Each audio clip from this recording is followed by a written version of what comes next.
Hi, it's December 20th, 2025. My name is Scott Cranmer. I am a victim of Havana Syndrome. I have been since 2001, right after 9/11, when I guess they laxed some laws and allowed for the experimentation on ordinary citizens.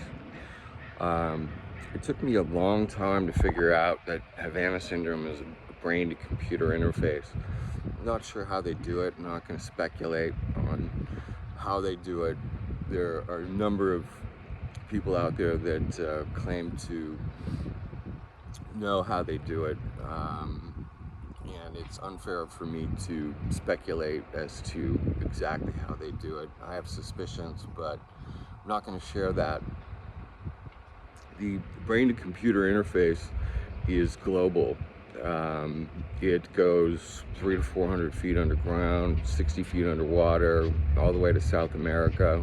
I've done everything I can to try and get away from it, to no avail, only to realize that in order for me to beat this psychological weapon, I had to face all of my fears and go at it with no countermeasures, just me and the software and the weapons that the software that distributes the directed energy. I constantly have two people monitoring my thoughts via remote neural monitoring. My attacks really came in three phases. The first phase, I had no idea what was going on. I was being run around in circles through trial and error, and they made a lot of mistakes, which gave me a heads up as to what the technology can do and prevented me from running around in those circles. There were relentless efforts to make me think that it was people on the ground, my neighbors next to me, people I would run into on the street,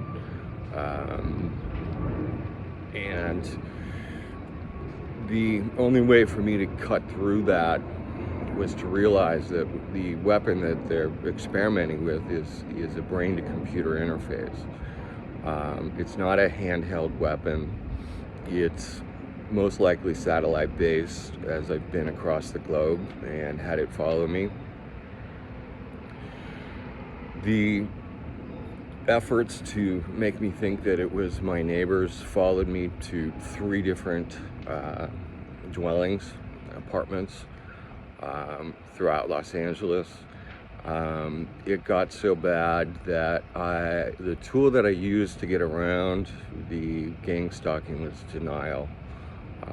To not even consider some of the things that I heard, which were horribly offensive to me, intentionally meant to draw me in, meant to provoke me, meant to anger me, meant to make me look frantic and have me repeat some of the stupid things they would say to me.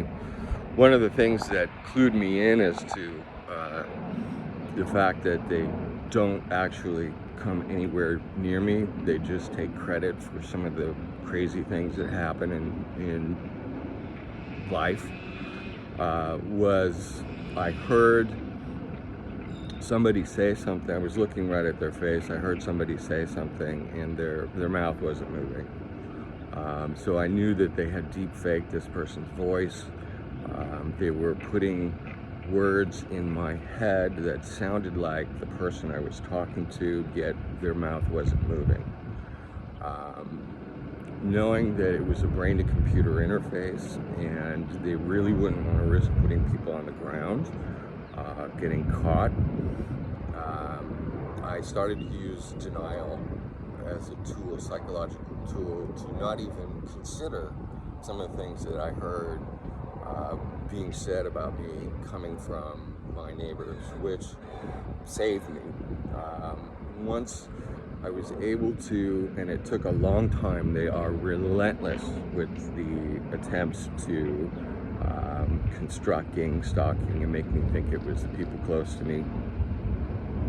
Once I got through that, it made life easier. because they had one last tool to provoke me.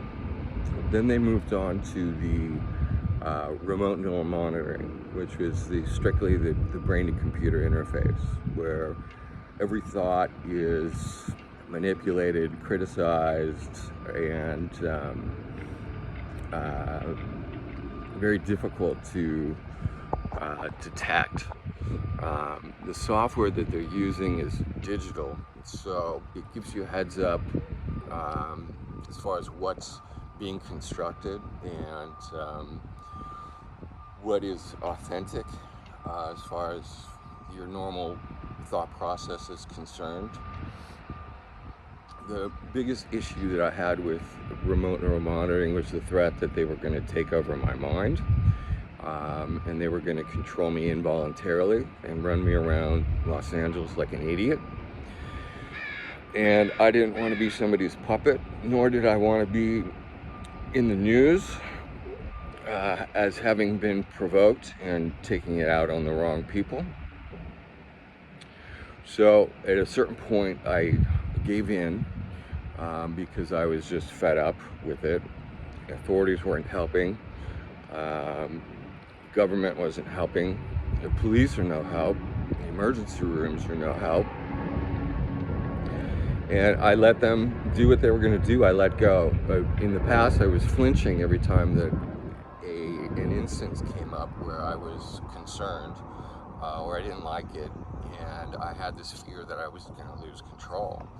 I let go, and I told them it's either going to be you or it's going to be me, but we're going to find out. And they ran me up and down for about a year or two with the technology, directed energy that affects pretty much your entire brain.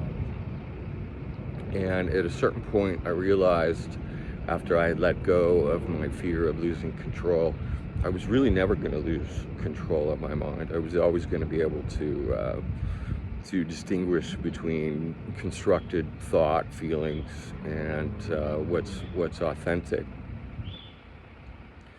And that took care of the remote neural monitoring. Of course, they still do it, and they still try and verbalize my thoughts, which is not the way my brain functions. So that's a complete waste of time. Once the fear of losing control had gone, my third phase came, and it was more of a containment and debilitation phase, and that's been going on for about 10 years. There's no fear that I'm going to lose control. However, I am kept up at night all the time, short on sleep, short on food for most of 25 years, and experienced numerous anomalous health incidents. I will go into them in a separate video to explain all the horrible things that they've done to my body that make absolutely no sense. And if I repeat them to people, it is just too unbelievable for doctors and police and the people to really understand. It's been like that for 10 years, and it's gotten to a point where I'm just fed up with it. I've totally cleaned up my life. I'm on a health kick, and doing my best to rehabilitate from 25 years of attacks. They are running out of things to do. It's getting to a point where it's almost stupid, and there is no fear of losing control. There is a fear when I leave the house that I'm going to have to lie down at some point because I feel horrible, but I can get over that by bringing food and Tylenol and water, and making sure that I have everything that I need to feel better. But I was up night before last with tooth pain, caused the left side of my face to swell up the entire night. And then last night I was given a restless leg syndrome. Was kept up most of the night and was awakened at 8 and given restless leg syndrome again. So I'm out making a video to document what's going on and hopefully help other people that are dealing with the same thing. Hopefully this will end soon. I don't see the military or the CIA and the NSA being successful at what they're doing. I've gotten a radio frequency scan and had all of those entities come up, along with a number of universities, including MIT and Stanford. These radio frequencies were all detected between 1 and 2 inches of my body, and I'm in the process of trying to contact the FCC and send out cease and desist letters. I'll be getting scanned again with a nonlinear junction scan later this year, and I'm gathering as much evidence that I can, which is difficult because it's an invisible weapon that goes through walls. So all I have are the radio frequency scans. I could be diagnosed with Havana Syndrome if I travel to New Jersey, but don't really have time or money to do that. So I have video testimonies. When things get bad and I know I'm being provoked, I pull out the camera and I explain what's going on. So it is December 20th, 2025. Christmas is coming up. Holidays are always bad. There's an effort to isolate, provoke, and have you repeat stuff in front of your family. Learn the best thing for me to do is not discuss it with my family because they really can't comprehend what I go through. Friends can't really comprehend it either, and I don't expect people who are watching this for the first time to really comprehend what I go through as well. You're not going to really understand what's going on until it's too late and they've hit you and you experience it for yourself, which I don't recommend you do. Would recommend that you reach out, you contact your congressman and your senator, and you push for neural rights for all citizens to make this illegal. Victims need acknowledgement, and we need help. And there are a number of ways to do it. However, nobody wants to tackle the problem. They all seem to be intimidated by the technology, which you can, like I did, get over the fear of it. However, it took me 25 years to get the position that I'm in. And that's why I'm making videos, to give people a heads up as to this is possible. This can happen to you, and the victims that you see are not delusional. They're really experiencing horrific things being done to them, and the public and the government and police should all support the victims in any way they can. Not blow them off, not put them on 72-hour holds unless they clearly demonstrate they're a threat to themselves or someone else in society. But unfortunately, these weapons are being used to disrupt society. They're being used for political reasons, to try and scare the public into giving up their rights to weapons. It's been a concerted effort I've watched over 25 years. And you should be aware that it's not the citizens that are doing this. It's actually the authorities that are pushing these people to hurt other people and scare the public into taking away everybody's rights to protect themselves.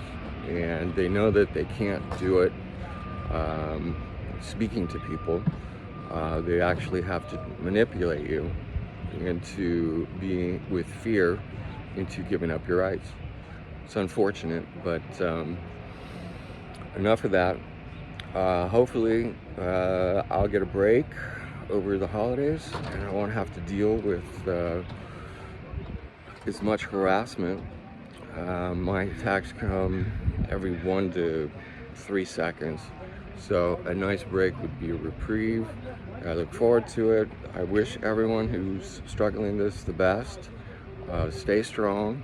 This can't go on forever. It's got to become public at some point. So hopefully we'll all get help soon. Do your best to stay alive. If you need to reach me, you can email me at mindcontrolinformation@gmail.com. Again, my name is Scott. The email is mindcontrolinformation.com, and let me remind you, as a disclaimer, that I'm not a threat to myself or anybody else in society. I have no intention of doing anything other than advocating for victims, and I wish everyone the best.